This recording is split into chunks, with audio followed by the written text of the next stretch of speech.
Today, I'm going to talk about my marriage story full of laughter and anger. So please listen to me. My name is Ella. I'm 27 years old. I work in the fashion industry. I met my boyfriend James, who is 5 years older than me, at a local marriage activity party. Why did I go to this party? My friend had just broken up with her boyfriend. She asked me to come with her. I didn't care if I got married or not, so I thought I'd just drink and eat and go home. But then, James approached me. He contacted me as soon as we were connected on social media. When I met him, he praised me highly. I was comfortable with him. I was used to dating cool guys, so his direct reaction was something new for me. And we ended up going out. Well, in short, I was flattered by him. We both lived alone. Soon, we were going back and forth to each other's houses. The more time we spent together, the closer we got. And he began to show little by little his true self. But at that time, I didn't notice that anything he said or did was strange or that something was wrong with his behavior. The one thing that sticks out in my mind is when he was taking a bath, there was an incoming call on his phone. The screen lit up, and when I looked at it, I saw the word Kansas. He came back from his bath. I asked him, "Who is Kansas?" He said, my boss. I've recently been transferred, so I've forgotten who she is." He answered with some impatience. She has an unusual name, doesn't she?" "Oh yes, that's right. It's something like, some country name." I wondered what he was in such a hurry for, but I didn't question it that much, so I didn't pursue it any further. I didn't know that this was a harbinger of terrible things to come. Looking back, other strange things happened too. The day after he stayed at my place, I borrowed his car to go to grocery shopping. His car was easier to maneuver in the supermarket, so we used to use his car. After breakfast, he went back to bed to get a nap because he was tired from working overtime the day before. I decided to go alone. I got into his car and operated the car navigation system to check traffic jams. It showed a history of directions to my house from an unknown location. He said he worked late at the office and came straight to my house. It is almost a straight road from his office to my house. The place where he left according to the car navigation was the opposite direction from his office. But I was carefree. I thought he was checking out the place where he was going to go for business. I took it as a good thing. But there was also a hidden reason behind the incident. We continued our relationship, and he proposed to me. I had no reason to refuse. I was in love with him at the time, so I accepted his proposal, and we were preparing to get married. On our anniversary, 1 year after we started dating, we booked a wedding venue and proceeded with all the arrangements. It wasn't a fancy ceremony, but the preparation for the wedding was still very exciting. The first time I tried on a wedding dress, I was so happy and excited. The guests were only my closest friends and family. My parents, my sister, and a few relatives. James' parents had passed away, so his aunts, uncles, and cousins were going to attend. Preparations were progressing steadily. All we had to do was to wait for the ceremony. But a week before the wedding, he started to say some strange things. "I'm feeling kind of sick. What if I collapse on the wedding day? The weather forecast is for rain on the day of the wedding. Do you think it's safe to hold the ceremony?" Honestly, I thought what the hell is he talking about? What the hell is he thinking? If you're not feeling well, take care of yourself. The chapel and the ceremony are both indoors. Rain doesn't matter, right? If you think about the road trip for the attendees, I'd rather have sunshine than rain, of course. but that's not what he's worried about. I let his comments slide. I quietly proceeded with the preparations for the ceremony. And finally, on the day of the wedding, the actual weather betrayed the forecast and we were blessed with clear skies. All the attendees arrived safely. It was a small ceremony with only a few people invited, but I was very happy. It was a nice ceremony and reception. The incident happened at the after party afterward. The after party was attended by my friends from school and colleagues from my current job, and even friends from social media with whom I got closer by talking about fashion. I had a lot of people there. In contrast, his friends were less than half of mine. But he's not from around here. He got transferred by his company, so I thought it was only natural. He took the microphone to greet the start of the after party. He took a deep breath and said loudly, I'm sorry, I have a wife and child. That's why I can't marry you, Ella. The room was quiet for a moment, but soon the crowd started to shout in anger. But he told me in no uncertain terms, I'm sorry. Please forget about this marriage. It never happened. I will return the congratulatory gifts to the people who came to the wedding, and I will pay for the wedding. He said it just like that. He ran out of the restaurant where the after party was held and never came back. I was surrounded by my friends. They comforted me. They expressed their anger. Some of them even cried for me. Thank you, but don't cry for me. I've asked the restaurant to prepare something delicious for you. Now we should drink and have fun. Let's laugh a lot together. I opened a bottle of champagne with a few of my friends and drank a lot while pouring the champagne. While my friends and I were screaming in desperation, his friends had all disappeared. I mean, the groom said all that stuff and ran off. They couldn't stay here, right? I was convinced like that. But later, it turned out that this wasn't the only reason they left. After the after party, where we laughed a lot and made a lot of noise, I took a cab home by myself. Fortunately, we decided to move into our new house after the wedding, so I could go back to the house I had been living in. We have already signed the contract for the new house we were supposed to live in together, but I need to cancel it. He said we would do the registry of our marriage after the wedding. Maybe it was because he already has a wife. I have to return the congratulatory gift as soon as possible. Who did I leave it with? I had to get in touch with him, so I took my phone. On the screen, he and I have big smiles on our faces. I remember that I had set my wallpaper to a photo of him and me. The lock screen is a picture of our first date. After unlocking the screen, I see a picture of us on our vacation at the beach. I was so happy at that time. As soon as I thought like that, tears filled my eyes. I was finally able to cry when I was alone, whining and crying like a child.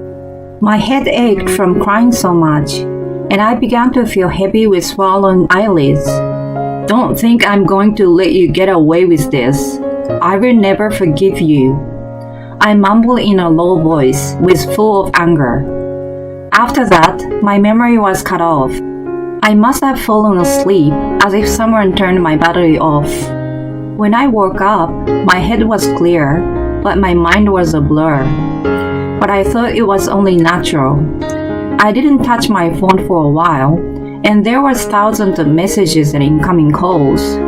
I first called my parents, who were staying over for the wedding.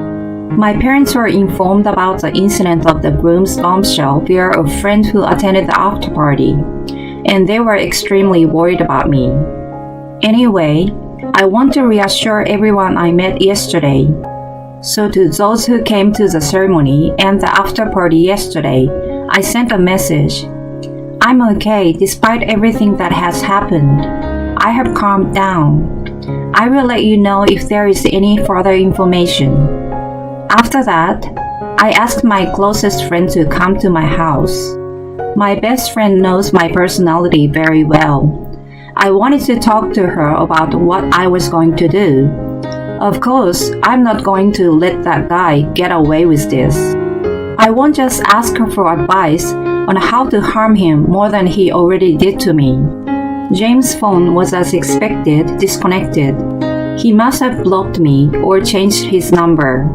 First of all, I had to find out whether it was true that he had a wife and a child. I asked my friends who attended the after party. I would like to hire a detective to find out the groom's background. Does anyone have any experience with this kind of things? I sent this kind of message. Then, I got a reply from a colleague at my workplace. She got a connection to a detective agency because her friend used it when she got a divorce. I immediately contacted the detective agency and asked them to investigate. It took them less than a week to find out who James was. As a result, he indeed has a wife and a child. Furthermore, he told me his parents were dead, so that's why he called his close relatives to attend the wedding. But actually, his parents are still alive. They live in the near town where his wife lives.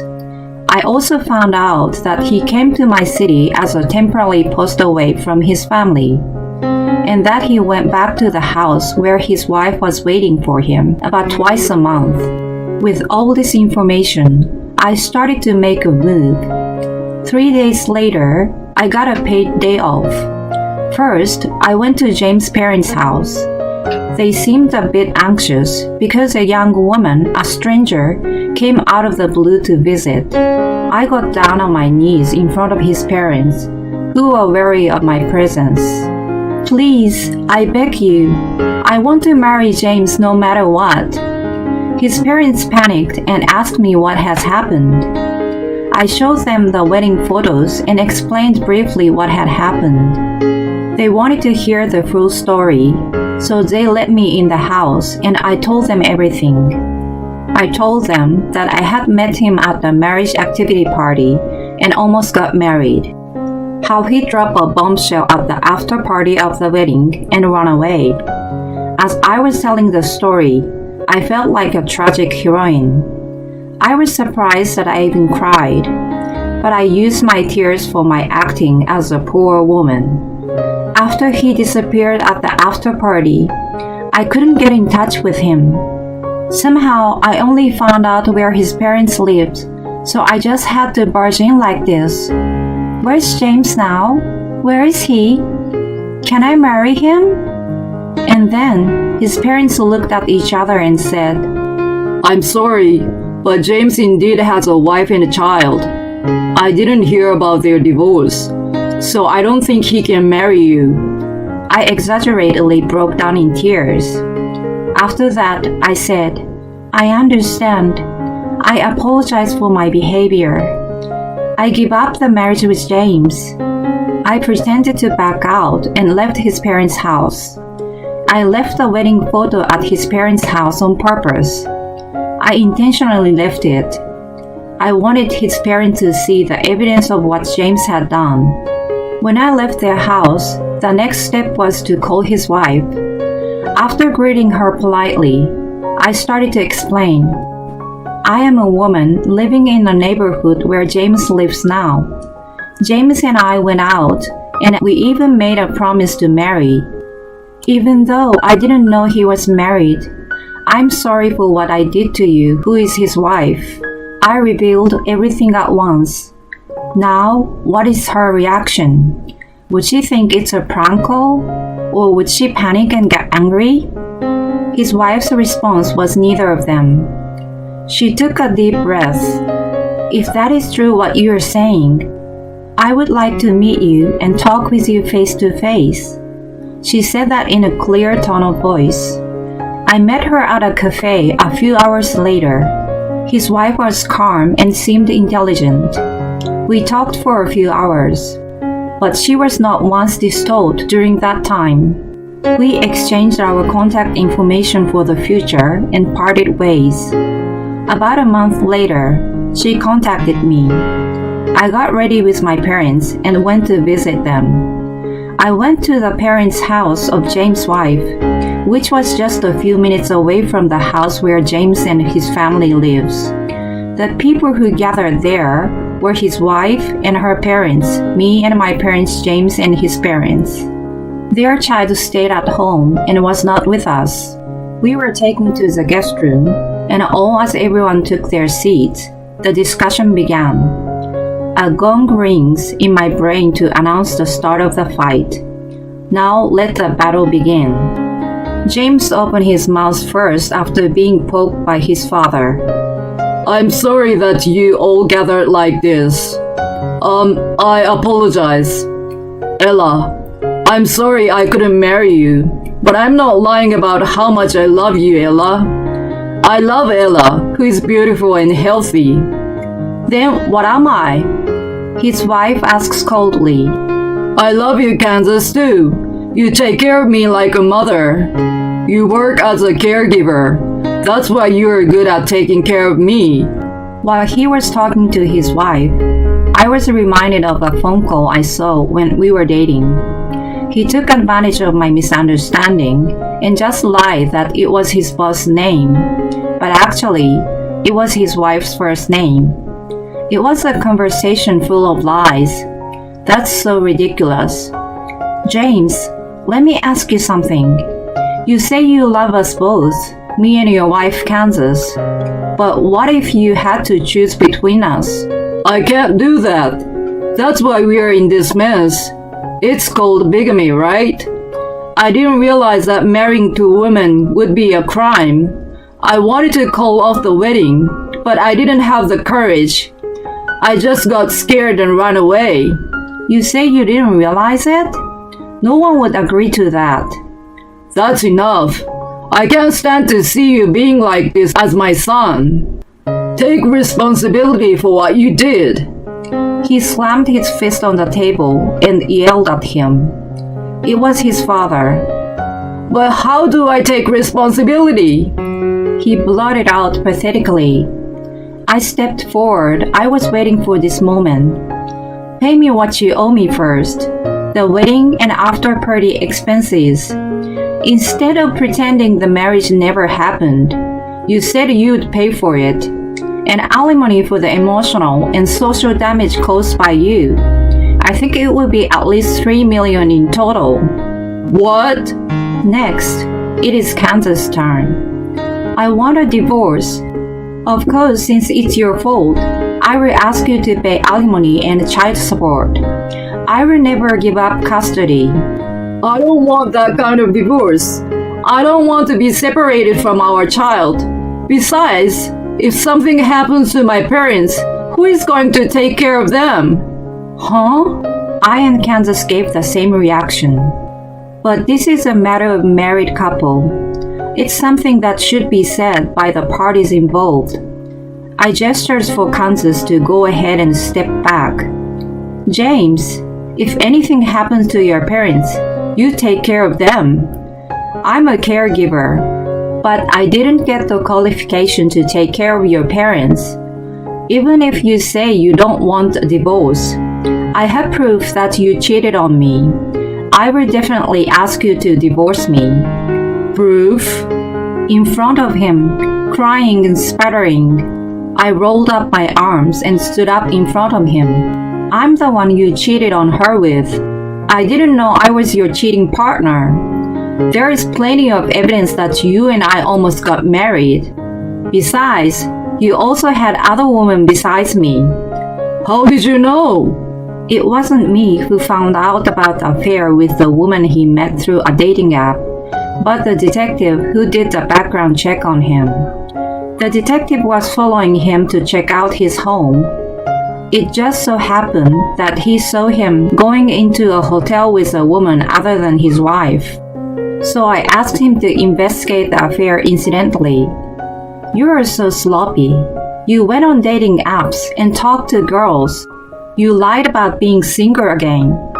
Now that I think about it, you even set your car navigation system to take you from a motel to my place.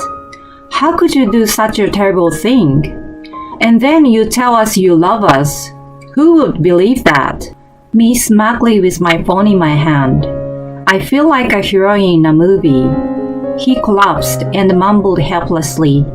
Cheating is just cheating and not something serious. My ex-girlfriend said I could do it as long as I didn't get caught. That might have been fine with your ex-girlfriend, but it's not the same with me or Kansas. I'm not like that, and neither is she. Ella and Kansas, you are two very different types. I love you both. I didn't want to break up with one of you. Unfortunately, we both hate you more than anything in the world. I said it directly and went back to my parents. And once again, I stood in line with my parents to apologize for both to James and Kansas' parents. I'm sorry for the trouble I've caused. I was planning to get married to James. I was very shocked by what happened. But now that you've invited me here, I could say everything I wanted to say to him. I will ask my lawyer to take care of all the alimony matters. I don't think I will see you all again. Even though I didn't know, I'm so sorry for the damage I've done to you and your relationship. I'm truly sorry. And because I didn't have to be there when they discussed their divorce, my parents and I left them alone. When I heard his bombshell at the after party, I felt so gloomy that I thought it was the end of the world. But at this moment, I was in a sunny mood like a blue sky after a typhoon. I took up my phone and sent a message to all the members of the after party. A lot has happened, but it's all over now. The sky is clear.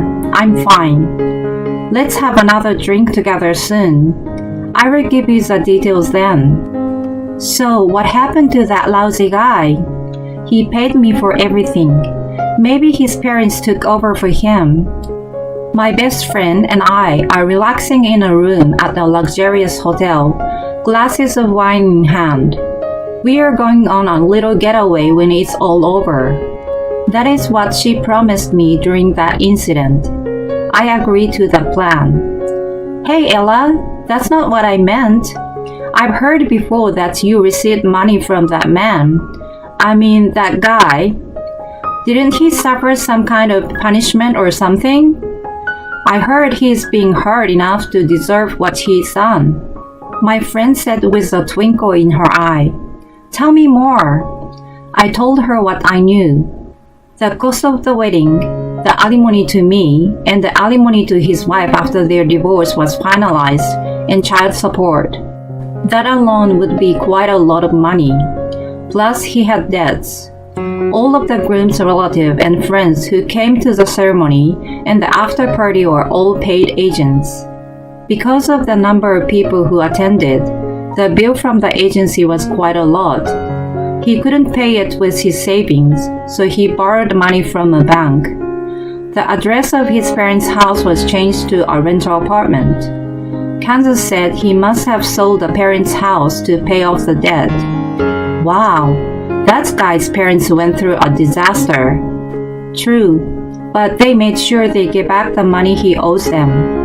And they're not going to have any other kind of relationship with him. I heard they are going to cut off all ties with him. And how is he doing at work? I heard he is still working at the same workplace.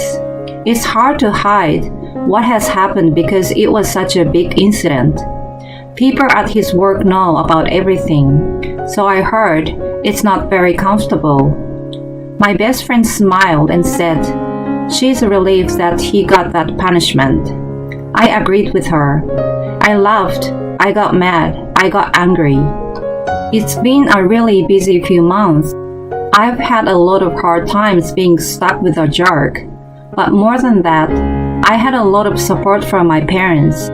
I've had a lot of encouragement and help from so many people.